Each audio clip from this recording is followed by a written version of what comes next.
Olá, meus amigos, é com muito prazer que retorno hoje para conversar com vocês e fazer uma reflexão a respeito dos três temas que já estudamos até o momento sobre espiritualidade. O primeiro tema que nós vimos, um dom de todas as criaturas e que, no entanto, muitas desconhecem ou se recusam a admitir a existência e a posse dessa vida eterna. Entretanto, isso vai com o tempo e com as circunstâncias sendo demonstrado para cada um.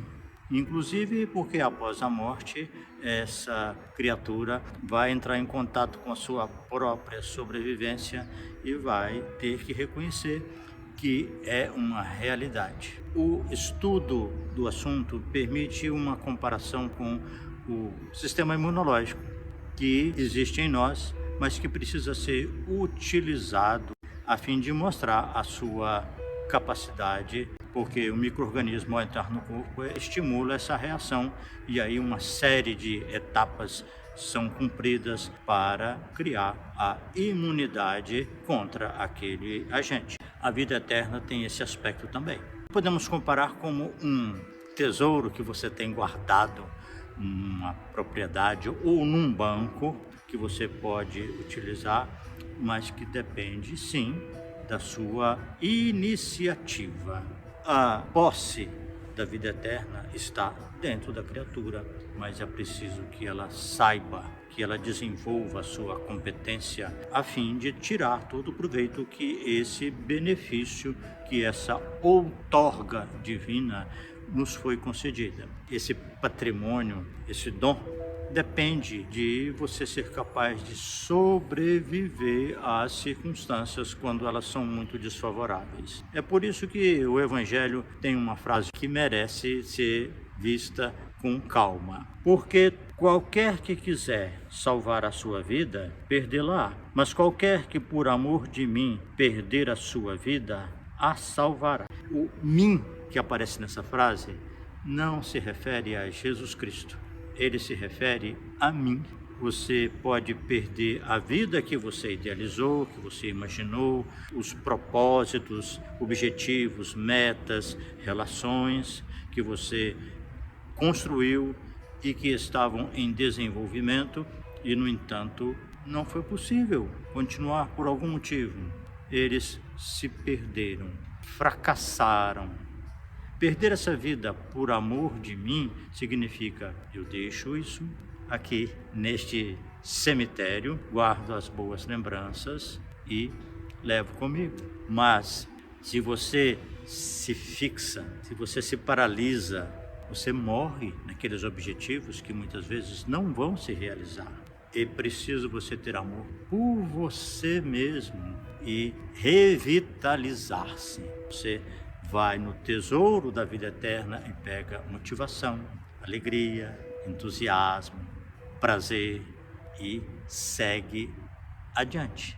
Às vezes demora um pouco até que você encontra as condições mínimas para se sentir em paz, com ânimo suficiente para dizer: eu renasci, juntei os meus cacos, a desolação, a tristeza cruel, e estou de novo pronto para a vida.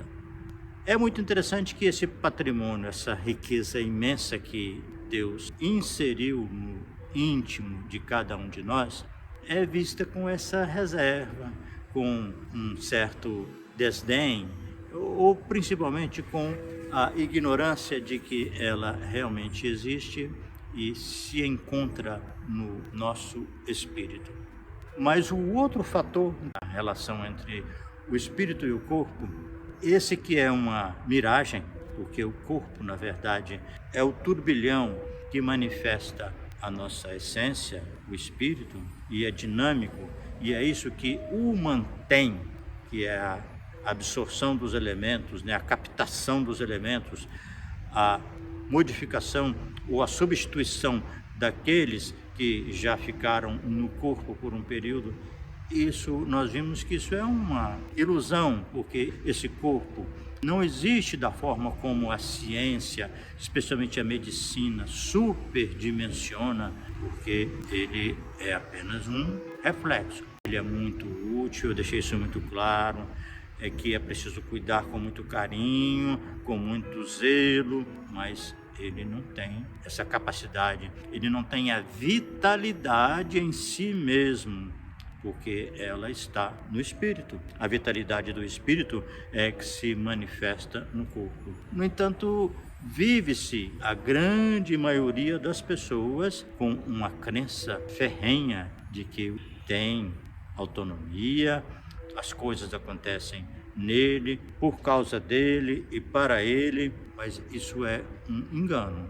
Ele é um instrumento, mas ele não tem as propriedades vitais, todo um conjunto de ações e de competências que são atribuídas a ele. A maioria das pessoas vive como se ele fosse a realidade plena e, em função disso, eles transitam no mundo dentro dessa alucinação. E por isso que quando um espírito e um corpo encerram a sua convivência e o corpo vai ser levado ao chão ou à cremação, as pessoas ficam desnorteadas, uma grande parte, porque não estabelecem um vínculo, um relacionamento com essa alma e ficam totalmente sem saber o que fazer, porque é como se tudo acabasse por completo.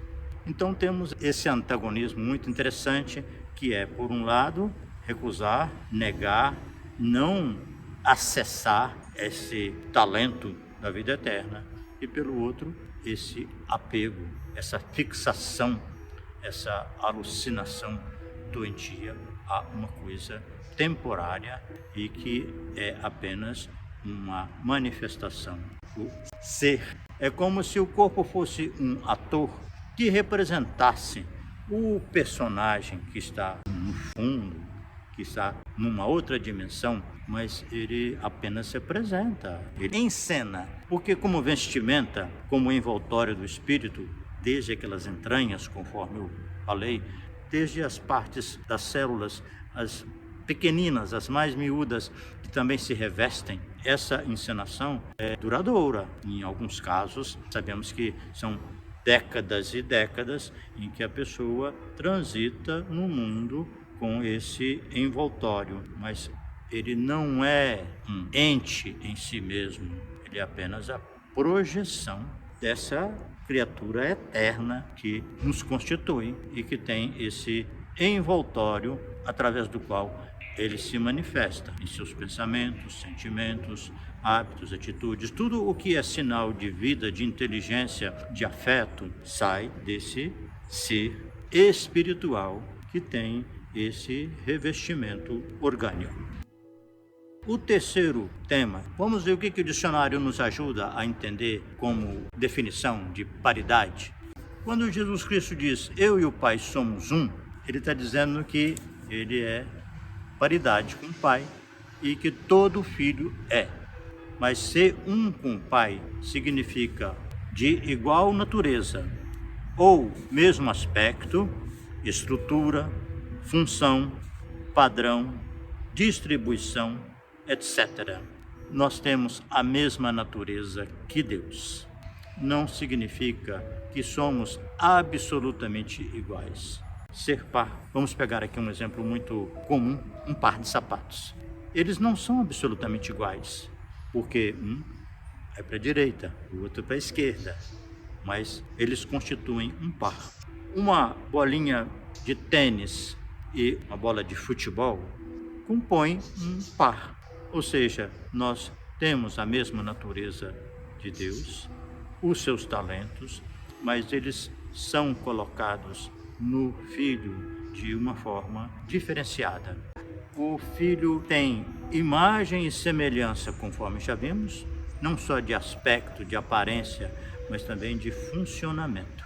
Nós temos as habilidades divinas colocadas em nós de uma maneira que muita coisa ficou em latência e outras se expressam, que permitem a existência da individualidade. Somos semelhantes ao Criador, imagem e semelhança. Não tem como ser filho se não for assim, dessa maneira muito aproximada, mas para que todos nós fôssemos únicos, era preciso que a inteligência divina trabalhasse de uma forma que desse ênfase a alguns talentos, alguns princípios, enquanto outros ficariam latentes em cada criatura.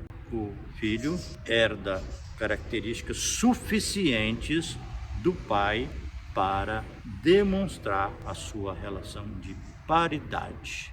É uma bolinha pequenininha, enquanto o pai é uma bola infinita. O corpo celeste, perispírito, o psicossoma, representa para nós a nossa criação. É como um prolongamento de nós mesmos. Da mesma forma como a criação, o universo espiritual é o prolongamento de Deus. Essa paridade entre nós e o Criador pode ficar bem clara que nós estamos com os dons de Deus em nós mesmos e temos a nossa manifestação através do organismo espiritual, o corpo celeste. No próximo tema, vamos estudar um pouco mais sobre Deus em si mesmo. Um abraço, até breve, se Deus quiser.